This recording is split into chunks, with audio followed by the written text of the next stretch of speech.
This film was just the corniest romantic comedy I've seen all year. And I absolutely loved it. It was so cute, just disgustingly, adorably cute.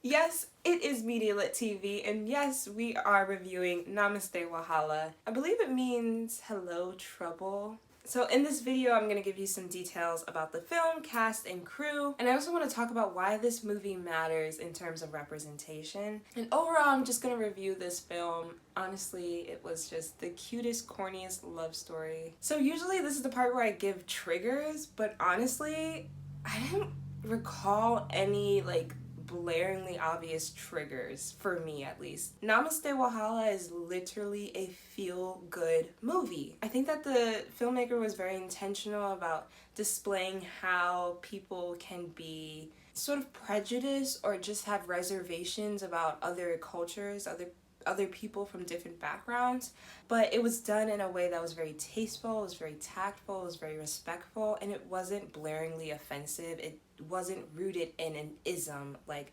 colorism or racism or sexism. So here's the synopsis. A Nigerian woman and an Indian man won't let cultural differences get in the way of their romance. So behind the camera. This film is written, produced, and directed by Hamisha Daryani Ahuja. I really hope I pronounced that correctly. So inspired by her own Indian heritage, as well as Nigerians' love for Bollywood film, Hamisha decided to leave her successful restaurant business behind to create a production company, and this film is her directorial debut. So I think it's really interesting, Hamisha's background. She is Indian, both of her parents are Indian, but she grew up in Nigeria. Auntie, you're like my mom. Let me tell you, I've lived here my whole life. I think sometimes I'm more Nigerian than I am Indian. But the women are no different. Really, really. In fact, what I can say to you is some of the women I meet, they're top of their game. Hamisha was also the producer, meaning that she financed her own film using her business background. So if you have any critiques about the quality of the film, I think that we need to realize this was more on the independent side of media, and this is a woman of color, and we should be able to forgive certain aspects in terms of aesthetics and quality because the representation is so good. So let's break down some of the cast and characters of this film.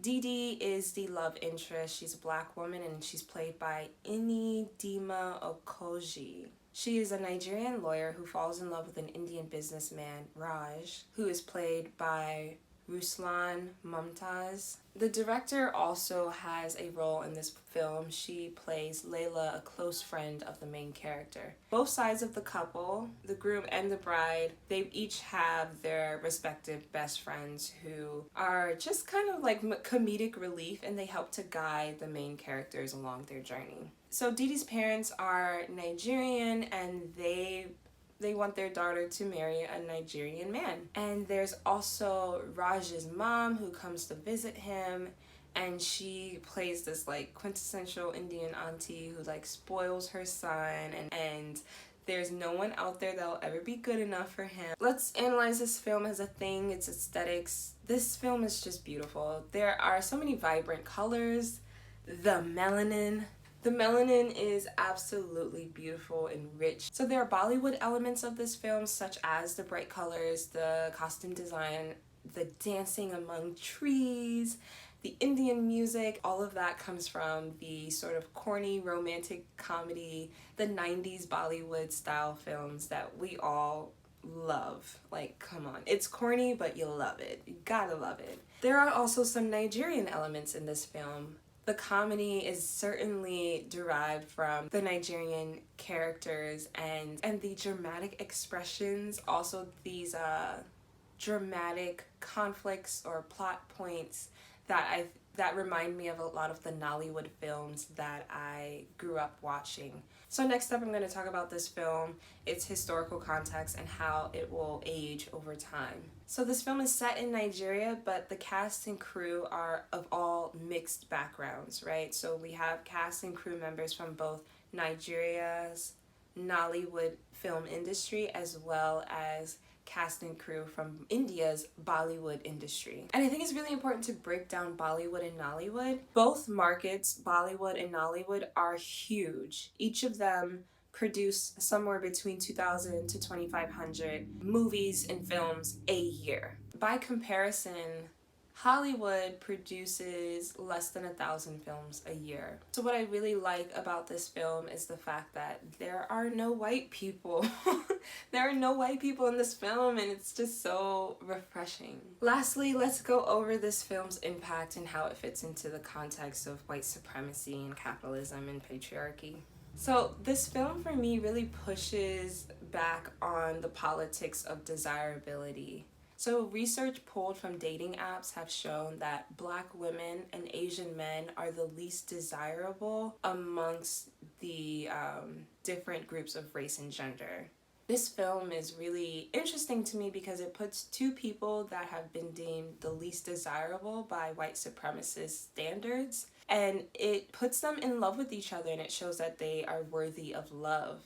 It doesn't feed into white supremacy the way that the other films within this category have done. And I also thought a lot about why the director chose a Black woman and an Indian man. Because if the roles were reversed and it was an Indian woman and a Black man, I feel that still is not enough to push back on the white supremacist ideas of desirability. Because as we've seen in tons of movies and shows, oftentimes people believe that the woman in a relationship should be more lighter skinned than her husband or her male partner. I think it could have been very easy for the director to reverse the roles and have an Indian woman, because the director is an Indian woman. But I almost feel like it was very intentional that she put a Black woman and an Indian man. So in conclusion, I just want to bring up some really good points about this film and then some critiques that I have. Like I said earlier, I really felt like the director presented cultural differences with honesty and tact and without feeding into white supremacist ideas. Then I'm sure you went there empty-handed. No. I took a bottle of Italian vintage wine. Vintage wine! You're a classy guy. Still wrong. Cola nut. Gin. Palm wine. Goat. Goat. That's how we do things here. What I'll say is that I think that these characters kind of displayed prejudices, but they did not display racism. I really want to point out the fact that Dee Dee is a Black woman who is displayed as being desirable and being worthy of love without being hypersexualized. So it's not that Dee Dee comes off as modest in the film. There isn't the hypersexuality, the Black Jezebel that we're used to seeing. I also want to note that she's not a mistress, which often happens when we have interracial couples in films and shows. And I really like that Raj's character is an Indian man that doesn't fall neatly into any one stereotype. So he's not necessarily the model minority. He doesn't come off as like a geeky, super smart Indian guy. He's not a jockey, hypersexual Asian guy either. He's just sort of chill.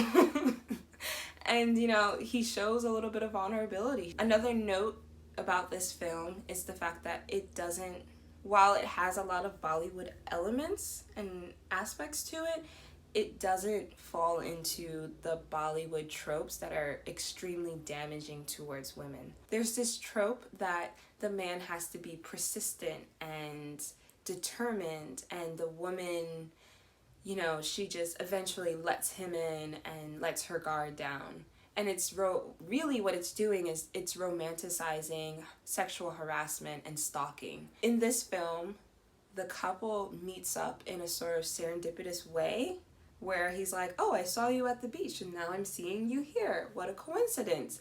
But it doesn't come off as stalking or creepy at all. It's just taking the best parts of Bollywood and Nollywood and putting them together.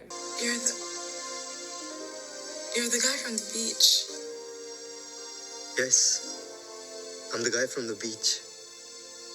It's nice seeing you again. If it's meant to be, it's meant to be. Sorry?